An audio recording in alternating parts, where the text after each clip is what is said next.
Inilatag ng Department of Information and Communications Technology kay Pangulong Ferdinand R. Marcos Jr.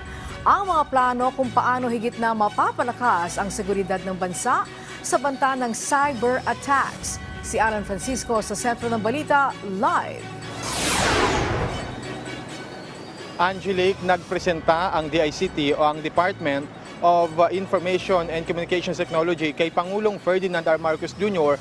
ng kanilang National Cybersecurity Plan. Angelique, sa briefing, sinabi ni DICT Secretary John Ivan Uy na ito ang komprehensibong plano mula 2024 to 2028 na nagbibigay ng policy direction at ng operational guidelines o gabay kung paano magataguyod ang gobyerno ng cybersecurity. Kasama sa planong ito ang pagtutulungan ng mga ahensya ng pamahalaan kung paano tutugon sakaling may mga pagtatangka sa cybersecurity ng Pilipinas. Aminado si Secretary Uy na innovative at mas matinik na ngayon ang mga scammer. Kaya naman kasabay nito ay pinayuhan niya ang publiko na magdoble ingat. Partikular na sa lab scam na talamak lalo't lab month ngayon. Sa usapin naman, Angelique, ng mga government agencies na tinatangkang i-hack ng mga scammer o hacker ang kanilang mga workspace, sabi ni Secretary Uy, seryoso nilang tinututukan ito. Nanatilian niya ang direktiba ni Pangulong Ferdinand R. Marcos Jr. sa kanila na manatiling vigilant sa pagprotekta ng cybersecurity infrastructure. Pero hindi lang naman ito responsibilidad ng isang ahensya, kundi aniya whole of nation approach.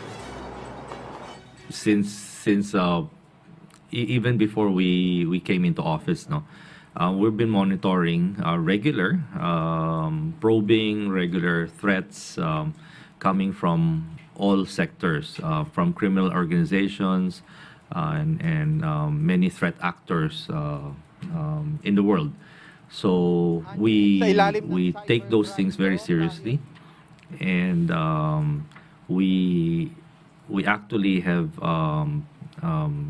built up more competencies in detecting early on any of those attempts to hack into not just government systems but also private corporations. Angelique, sa ilalim ng cybercrime law, kahit hacking attempts pa lang ito, sabi ni Secretary Uy, ay may nalabag na ang mga hackers na batas. May threat actors na local at international at mas madalian niyang mahuli ang mga local at marami na silang nahuli na inimbestigahan na ng DOJ o Justice Department for prosecution. Ang challenging o hamon ngayon, Angelique, ay foreign threat actors dahil nasa labas sila ng ating jurisdiksyon. Lumabas sa initial na investigasyon na China-based ang recent attempts ng hacking sa bansa at sabi ni Secretary Uy, nag-reach out na ito sa kanila. Sir, based po dun sa initial investigation po natin, China-based po itong recent attempt ng hacking. Meron po ba tayo or makikipag-ugnayan po ba tayo sa China to help us prosecute them? Yes, actually, they have reached out to us if we can do some cooperation. Dahil it's actually both ways, no? Cooperation has to come, as a mutual activity. So they are willing to help.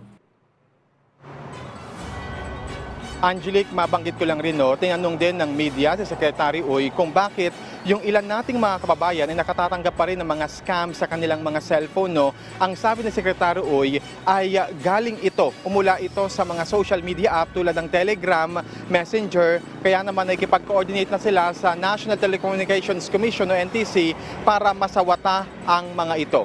Angelique. Okay, maraming salamat sa iyo, Alan Francisco.